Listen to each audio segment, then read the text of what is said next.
Yes, sir. What's up, boys? We back with another video. Today we're talking about the Los Angeles Lakers starting lineup and bench rotations for the 2020-21 season. Before I get into it, make sure you guys like the video, subscribe to the channel. We do new NBA videos every week. I just put up the Celtics starting lineups and bench rotations. I also did the Raptors on Friday. Feel free to check those videos out. I'm going to be putting up more lineup videos as the day goes on and in the future and stuff like that. Feel free to check those out. Make sure you guys subscribe and turn on post notifications. And make sure you guys check the channel too, because the post notifications, they only notify you for 3 videos max in a 24-hour period. More often than not, I'll put up like 4 videos in one day. So you're not going to get notifications for each video. So if you're ever just looking for basketball content, just check out my channel. I'll probably have new videos up. So let's get into it. We're going to be covering 4 topics about the Los Angeles Lakers. We're going to be covering who's on the roster, who the starting lineup will be, who will be the bench lineup and rotations, and what the starting lineup strengths and weaknesses are. So let's get into topic 1 of 4, which is who's on the roster. Let me make sure I'm recording. Okay, we all good. So on the roster, they have Kostas Antetokounmpo. As you guys know, the Lakers have Kostas for a while. To me, at first I thought that they had Kostas because they were trying to like attract Giannis type of thing. Like, yo, look, we have your brother. But after they signed LeBron and AD to the long-term contracts, the only way they would get Giannis now is through a sign-and trade, which is still possible. We could still possibly see Giannis on the Lakers. But I think that's the only reason they would have Kostas Antetokounmpo on the team, as opposed to another player who could take that roster spot. The Lakers have Devontae Cook, Kentavious Caldwell-Pope. He just signed a contract with the Lakers again.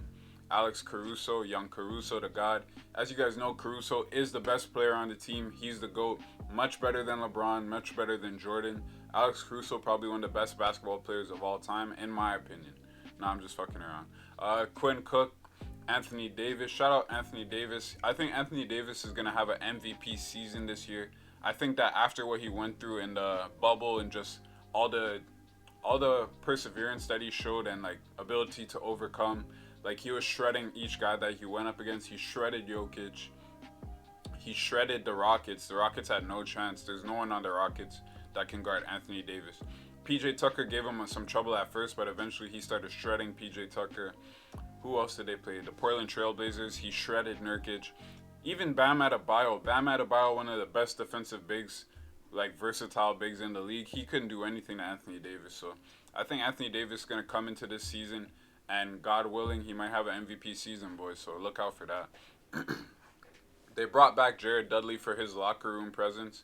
A lot of the guys on the team like Jared Dudley. They have Marc Gasol and Montrezl Harrell, 2 new additions that they signed in free agency. Marc Gasol is a great addition. Montrezl Harrell, another great addition. Marc Gasol, he's a beast, bro. LeBron actually said in an interview, because I don't think LeBron has ever won Defensive Player of the Year, and the one year that LeBron felt like he should have won it, Marc Gasol won it. So he's like, yo, Marc Gasol has my Defensive Player of the Year. He said that in an interview. Montrezl Harrell, he was 6th man of the year last year. Shout out to Montrez. This guy, he finessed the shit out the Clippers. Clippers thought they were going to have Montrez, but this guy dipped on their ass. Got Taylor Horton Tucker. He's like the Lakers' little X factor. Not a lot of people know about Taylor Horton Tucker. I think he's going to show a lot this season if he can get some minutes. LeBron James, King James. You guys already know the fucking vibes with LeBron. Kyle Kuzma. Kyle Kuzma is in a contract year, so he's expecting a quite sizable extension from the Lakers, but I don't think it's going to happen. I don't think the Lakers are willing to pay Kuzma as much as he'd like to receive. What I see happening is I see them letting Kuzma go into free agency, and he'll be a restricted free agent, so that means that any contract that any other team wants to offer him, like let's say that the Kings want to offer Kuzma a 4-year, $80 million deal, the Lakers would have the option to match that if they wanted to. So I think that the Lakers are going to let him go into free agency and just match whatever offer he can get, unless the offer is too high. We got Wesley Matthews on the team. He's replacing Danny Green as like the 3-and-D type of guy. Alfonso McKinney, Markieff Morris they brought back as well, and then they got Dennis Schroder. Dennis Schroder was a huge signing. He was runner-up for 6th man of the year last year. He's going to play starting He's gonna play starting point guard, but LeBron is really the point guard, so he's gonna play shooting guard, but he'll be operating as a point guard. It's like having two point guards on the floor, kind of. So let's get into topic number two. That was who's on the roster. Let's get into topic number two, which is who's gonna be on the starting lineup. So we looked at the roster. The starting lineup for the Lakers, ESPN predicts that the starting lineup will be LeBron James at point guard. Can you guys see this, or should I zoom in some more? I hope you guys can see this. It'll be LeBron James at the 1, Dennis Schroder at the 2. As I told you, Dennis Schroder is going to be at the 2, but he's going to be operating as a point guard, not a shooting guard. Kentavious Caldwell-Pope at the 3, Anthony Davis at the 4, Marc Gasol at the 5. I don't really disagree with anything on this lineup. I think this is a great starting lineup. I'm going to get into the strengths and weaknesses for the fourth topic, but right now we're just talking about who's going to be on the starting lineup. So it's going to be LeBron, Dennis Schroder, KCP, AD, MVP AD, and Marc Gasol. So let's get into the third topic of the 4, which is who's going to be on the bench and the rotations for the bench. So the way I see it working is off the bench you have a lot of options. You have Caruso, you have Wesley Matthews, you have Kyle Kuzma, you have Markieff Morris, you have Montrezl Harrell. Those are going to be the main guys coming off the bench. You have Quinn Cook, and you have Alfonso McKinney and Talen Horton-Tucker. Those are like deep down the bench, but the main bench guys are going to be Caruso, Wesley Matthews, Kyle Kuzma, Montrezl Harrell, and Markieff Morris. But this is how I think the rotations are going to work. So I think Dennis Schroder is going to slide down to the 1 when LeBron comes off the court. I see the Lakers resting LeBron a lot more. Like, he's already skipping the preseason. 4 starters are skipping the preseason. LeBron, Anthony Davis, Marc Gasol, and someone else. I can't remember the last name. But I expect them to rest LeBron and kind of load manage him this season. LeBron, as you guys know, he plays 82 games. Every game is important to him. So I still expect him to play. Just I expect him to get some more rest on the bench during games, if that makes sense. So when LeBron goes to the bench, Dennis Schroder will slide down to the 1. When Dennis Schroder goes to the bench, Caruso will come on and play the 1. In regards to the shooting guard, when Dennis Schroder goes to the 1, Wesley Matthews will come in and start playing the 2. Give the team some more shooting. Then when Kentavious Caldwell-Pope goes on the bench, Kyle Kuzma will slide in. Kuzma will be playing some 3 and some 4 minutes. And when Anthony Davis goes to the bench, Markieff Morris will come on the floor. He's going to be playing some 4 minutes. Sometimes you might see Markieff Morris play small ball 5, but not too often. Then at the 5 for Marc Gasol, you're going to see Montrezl Harrell coming in. And I think Montrezl Harrell and Dennis Schroder combined together is going to be deadly, boys. I think it's going to be deadly because we saw what Montrezl Harrell was able to do with Lou Williams. And I think that Dennis Schroder runs pick and roll better than Lou Williams does. Lou Williams is probably a much better shooter, especially from mid-range. And like he has those floaters and stuff. But I think that all around, as an all-around player, overall, I think Dennis Schroder is a better player. That's just my opinion.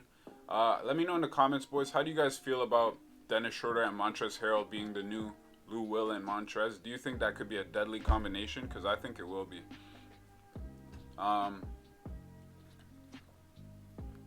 Wesley Matthews, that was a great addition for the Lakers.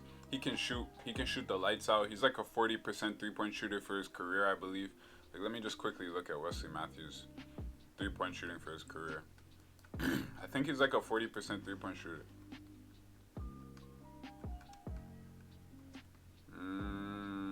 Career. Yeah, for his career, he's a 38% three-point shooter. Similar to what you guys had last year with Danny Green. Danny Green's about a 35 to 38% three-point shooter. So Wesley Matthews was a good pickup. Yeah, so that's going to be the bench and the rotations in my opinion. So let's talk about the fourth and final topic of this video, which is the strengths and weaknesses of this Lakers roster, more specifically the starting lineup. I think this lineup is great because the Lakers are versatile. They can guard anyone with this lineup. They can guard any position with this lineup. Each person on the lineup can play at least league average defense. So they're going to be able to do a lot of switching. Like Anthony Davis can guard the 4 or the 5 or the 3. Like Anthony Davis can guard the 3, bro. He can literally guard 1 through 5, but 1 and 2 he's not the most efficient at, but I think he can guard 3 through 5 very well because of his length and his lateral quickness. Marc Gasol can guard the 4 and the 5. He's better off guarding the 5 because as he's gotten older, he has lost a bit of his step, of his speed. Kentavious Caldwell-Pope, he can guard the 3, the 2 to the 1. LeBron can guard every position on the floor. He's fucking LeBron. Dennis Schroder, he can guard the 1 to the 2. He can guard some 3. Like, he played... Nah, I won't say that. I was going to say because in OKC, they played 3 guards with him, Shea, and Chris Paul. But Shea was more so guarding the 3s, not Dennis Schroder. So, I think that this team will be strong in terms of their playmaking. LeBron and Dennis are great playmakers. I think they're going to be strong in terms of their finishing at the rim. Marc Gasol, LeBron, Anthony Davis, all good finishers. I think they're going to be solid in terms of their three-point shooting with Kentavious Caldwell-Pope, he can shoot. Marc Gasol can shoot. Anthony Davis can shoot. Dennis Schroder can shoot to a certain extent. Like, if we look at Dennis Schroder's three-point percentage, it's not the best for his career. He shoots 33%. It's not bad, though. So everyone on that lineup can shoot. LeBron can shoot, of course. So I think that's going to be good, giving space for LeBron and Anthony Davis to work in the middle, work with pick and roll, stuff like that. So I'm not going to drag this video on too long, boys. That's the Lakers starting lineup and bench for the 2020-21 season. How do you guys feel about the Lakers going into the season? Do you feel like the Lakers have a chance to be champions this year? In my opinion, I think the Lakers have a chance to go back-to-back as champions. It feels good to see the Lakers doing well once again because it was a long time they weren't doing well. Like, I'm talking about the Robert Sacre years, the Jeremy Lin years, the Nick Young years, the Xavier Henry years. Like, it's good. It just feels good to see the Lakers actually have a chance to win chips again. So anyways, boys, make sure you like the video, subscribe to the channel. I'm going to be dropping a whole bunch of videos today, so remember, turn on notifications, but make sure you check the channel. That's most important because post notifications, you only get notified for 3 videos, and I upload like sometimes 3 or 5 videos in one day. So make sure you guys check that out. All right, peace.